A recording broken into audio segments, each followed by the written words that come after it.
बीते दिनों बक्सर के अहियापुर में ट्रिपल मर्डर की घटना सामने आई। हालांकि 5 लोगों को गोली मारी गई, जिसमें से एक गंभीर रूप से घायल होकर हॉस्पिटलाइज हो गए, लेकिन 3 लोग मौका ही वारदात पे मर गए। एक वाहिद नेता है, अद्वितीय उनको कह सकते हैं, पप्पू यादव, जो मौका वारदात पे हर जगह पहुंच जाते हैं और उन्होंने मौका वारदात पे पहुंच के सबको पैसों से मदद भी की। लेकिन एक बात उन्होंने बोली जो मुझे लगता है कि सामाजिक तौर पे उनको नहीं बोलनी चाहिए। वो बात सर बोल रहे थे, पप्पू यादव छोड़ दीजिए क्योंकि वो नेता है, वो बोलते हैं कुछ भी बोलते हैं, हालांकि लोगों की मदद बहुत करते हैं। वो बोले थे कि यादव की मौत हो जा रही है, एक खास पार्टी विशेष को वो टारगेट कर रहे थे। आप समझ सकते हैं कि बिहार में यादवों की खास पार्टी कौन सी है। वो बोल रहे थे कि वहां के कोई लोग नहीं जा रहे हैं, यादवों की वहां हत्या हो गई, यादवी की यहाँ हत्या हो गई। आपको लगता है कि कानून व्यवस्था यहाँ टूट रहा है, लचर है या है ही नहीं? देखिए, किसी का जाना न जाना वो पर्सनल मामला होता है ना। कोई नेता जा रहा है, नहीं जा रहा है, लेकिन सिंपल सा समझ लीजिए कि मेजर जो बात क्या है, मेजर बात है लॉ एंड ऑर्डर की बात है ना। और लॉ एंड ऑर्डर की बात है तो लॉ एंड ऑर्डर संभालने की जिम्मेदारी किसकी, जो अभी इस गवर्नमेंट में है ना। तो लॉ एंड ऑर्डर जो है कि बिल्कुल फेल हो चुका है। इसमें कोई दो राय नहीं है कि बिहार में हर रोज डकैती, चोरी, रेप, मर्डर, मैसेक्रे, नरसंहार है ना। हॉस्पिटल में तो कभी घर में घुसकर मार देना है ना, तो कभी बालू माफिया के द्वारा। तो आप चीजें सिंपल सा समझ लीजिए कि जो एक समय कहा जाता था कि एक जंगल राज चल रहा है लालू यादव का, और उसी जंगल राज को कोस कर ये जो सारी पार्टियां जो अभी है, जो अलायंस में है या जो अभी रूलिंग में है, जो राज कर रही है, सीधे बोलिए नीतीश कुमार और एनडीए। नीतीश कुमार और एनडीए। तो भाई सवाल तो अब उन पे बनता है ना कि आप क्या कर रहे हैं। एनसीआरबी का डाटा जब आप देखिएगा तो लालू यादव के राज में से एनसीआरबी का डाटा कहता है कि उसे 3 से 4 गुना कम से कम जो ज्यादा है कि रोज मर्डर यहाँ बिहार में हो रहा है। बलात्कार हो रहे हैं, लूट हो रहा है, एक दिन में 27 करोड़, अपहरण, किडनैपिंग, रेप है ना। हॉस्पिटल का क्या हाल है सब कोई देख रहा है। दलित बच्ची को मतलब एडमिट नहीं किया गया, 4-5 मिनट नहीं किया गया है। तो कांग्रेस नेताओं का धन्यवाद करेंगे। राजेश राठौर जी वहाँ पे गए। राजेश राम जी वो तो अध्यक्ष हैं, राजेश राठौर भी थे वहाँ पे, जो गए वहाँ पे डॉक्टरों से बहस करके वहाँ पे एडमिट कराए, लेकिन तब तक बेचारी बच्ची का हालत बहुत खराब हो गया। तो आप समझ लीजिए कि ये गुंडा राज चल रहा है, लॉ एंड ऑर्डर का कहीं भी कोई मतलब। लेकिन सर बक्सर में एक बात बताया, आपसी रंजिश हो या बालू माफिया का बात हो या जो भी हो, लेकिन सबसे बड़ा बात है कि 5-5 लोगों को दिन दहाड़े गोली मारा जाता है और पुलिस प्रशासन कहाँ रहती है? देखिए, आप सिंपल सा समझ लीजिए कि आपसी रंजिश हो या कोई भी चीजें कहाँ से जो होता है कि हौसला बढ़ता है जब किसी के ऊपर कार्रवाई नहीं होगा, है ना। तो आदमी को लगता है कि भाई फलना पे कार्रवाई नहीं हुआ तो चलो लाओ टपका देते हैं। तो अभी कुर्की उर्की हो रहा है, ऐसा दिख भी रहा है। और देखिए, आप जब लोग मर ही गया तो फिर आप कुर्की करके क्या कीजिएगा, आप बताइए ना। पहले सरकार वहां पे पहले बहुत घंटों गोलीबारी हुई है, पुलिस कहाँ सो रही थी, क्या कर रही थी पुलिस। सोशल मीडिया का जमाना है, 112 है, तमाम जगह सीसीटीवी चीज लगे हुए हैं, क्या कर रही थी पुलिस। तो भाई पुलिस का तो रवैया है कि चलो मर जाएगा तब हम लोग जाएंगे, फिर जो भी कुर्की जब्ती होगा क्या होगा, बेल होगा, सबको छूटेगा। लेकिन मैं पूछना चाह रहा हूँ कि उनकी जो जान चली गई है क्या वो वापस ला सकते हैं क्या? अच्छा एक बात बताइए सर, जब चुनाव आता है तो जैसे नेता लोग बोले कि आप, जैसे पप्पू यादव का हम नाम लिए कि वो यादव बोल रहे थे और एक खास पार्टी को टारगेट भी कर रहे थे कि उनको भी जाना चाहिए। क्या बिहार में जातियों को लेकर लॉ एंड ऑर्डर पे बात करने की जरूरत है या लॉ एंड ऑर्डर सबके लिए? देखिए, जाति पे ही बात होता है अगर लॉ एंड ऑर्डर के ना, यही सबसे बड़ा प्रॉब्लम है ना सर, इस देश का प्रॉब्लम। ये मानते हैं ना सर? बिल्कुल बिल्कुल मैं मानता हूँ। भाई क्या जरूरत है जाने की, तो आप जब नेता जाएगा तब कार्रवाई होगी क्या? वही मैं भी पूछ रहा था। तो जब नेता जाएगा तब कार्रवाई होगी, तब तो फिर आप राम भरोसे छोड़ दिए हैं सारे जनता को, है। और नेता नहीं जाएगा तो फिर उसका क्या होगा? आप पटना हाईकोर्ट के अधिवक्ता हैं, बीके कत्याल मेरे साथ जुड़े हुए दर्शकों आप लोग जानते हैं। एक चीज बताइए सर कि इस तरह की चीजें कब रुकेगी? मतलब ट्रायल चलता है 10-10 साल, 15-15 साल, अपराधी का मनोबल बढ़ा। देखिए, वो ट्रायल वो सेकेंडरी बात आप बोल रहे हैं, फर्स्ट प्राइमरी बात मैं बता रहा हूँ, जो खुल के मैं बता रहा हूँ।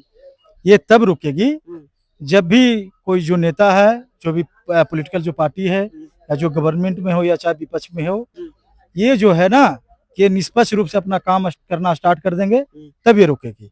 आप बताइए ना, आप चीजों को हमको बताइए कि अगर यहाँ पे अलायंस गवर्नमेंट की अगर किसी नेता पे आरोप लगता है रेप का, पुलिस में इतनी हिम्मत है कि उसको इंस्टेंट अरेस्ट कर ले? जो तो कहती है कि जांच करेंगे, सरकार में है। क्या भाई आप जांच करेंगे? प्रतिष्ठित व्यक्ति हैं, सरकार में है। प्रतिष्ठित व्यक्ति हैं क्या? क्या बात कर रहे हैं सर मतलब लोग आप? तो ऐसे ही बोलते हैं ना, भाई react उसका आप उसको जूता से मारने का काम कीजिए ना आप सर। लेकिन लोग तो नहीं, ऐसे ही नहीं, आप बताइए ना, ये संविधान उसके बाप का है क्या? हाँ, ये बात तो है। नहीं, नहीं, उसके बाप का संविधान है। ये इंडियन पिनल कोड और ये बीएनएस जो बना उसके बाप का बना है। अगर किसी नेता पर पॉक्सो लगता है, पॉक्सो में इंस्टेंट कार्रवाई का आदेश है ना, प्रोविजंस है ना, कि आप इंस्टेंट आप अरेस्ट कीजिए।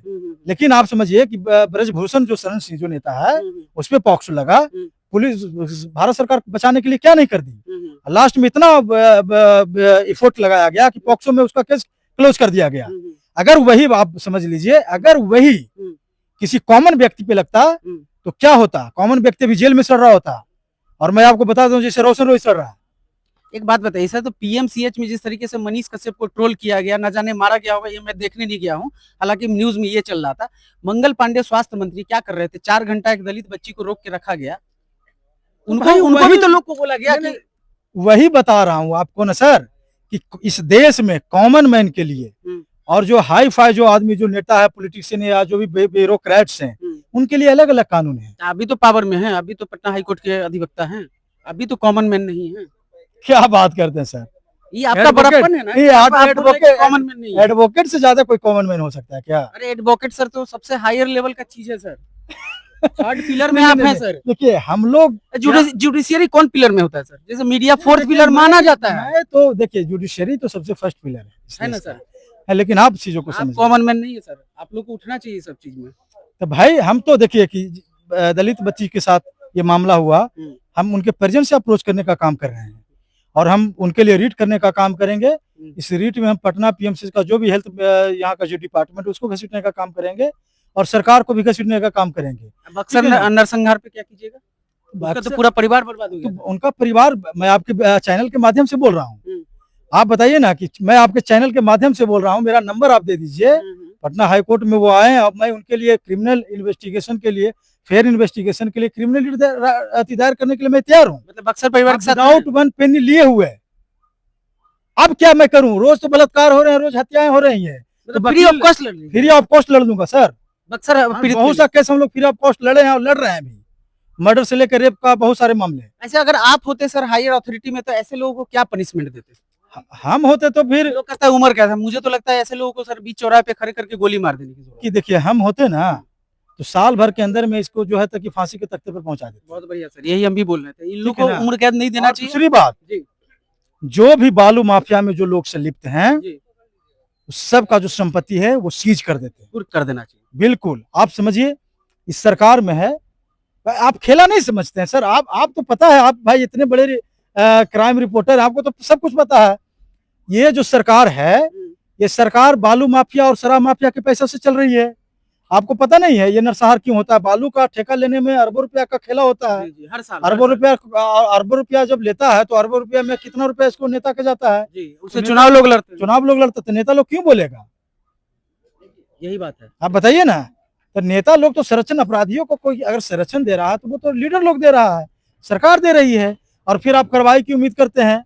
तो हम लोग के पास जानकारी में आएगा, लोग हमसे अप्रोच करेंगे तो ऑब्वियसली है कि भाई उनका बिना 1 रुपया लिए हम उनका केस लड़ने का काम करेंगे, ठीक है ना जी। और एडवोकेट हमेशा लड़ा है इस देश में। अगर कभी भी जंगल राज और कभी भी गुंडा राज कहीं काम कायम हुआ है ना, तो आप एडवोकेट ही लड़के न्यायालय से उसको चीजों को काउंटर करने का काम करवाया है। ये नेता लोग का बस की बात नहीं है। मतलब बिहार में नेता के बस का कोई बात, बिहार इस देश में नेता का बस का बात नहीं है, ठीक है ना। मतलब इस तरह का क्राइम होते रहे। बिल्कुल, बताइए निर्भया कांड हुआ तो निर्भया कांड में कौन लड़के फांसी दिलवाया? एक महिला वकील सीमा कुशवाहा, उन्होंने किया। भाई नेता लोग को छोड़ दीजिएगा तो ये तो पैसा पर बिकने वाले लोग हैं। चलिए, तो हमारे साथ पटना हाई कोर्ट के अधिवक्ता बीके कात्याल मौजूद थे और उन्होंने सीधे तौर पे कहा कि ये जो घटनाएं हो रही है इसके पीछे की अहम वजह उन्होंने बताई। बाद बाकी इस पूरे वीडियो खबर के माध्यम से बताइएगा कि आपको क्या लगता है कि बिहार में ये बदलती हुई जो स्थिति है, जो क्राइम बढ़ता हुआ ग्राफ ऊपर जो बढ़ रहा है, वो किस वजह से बढ़ रहा है। बने रहे हमारे साथ।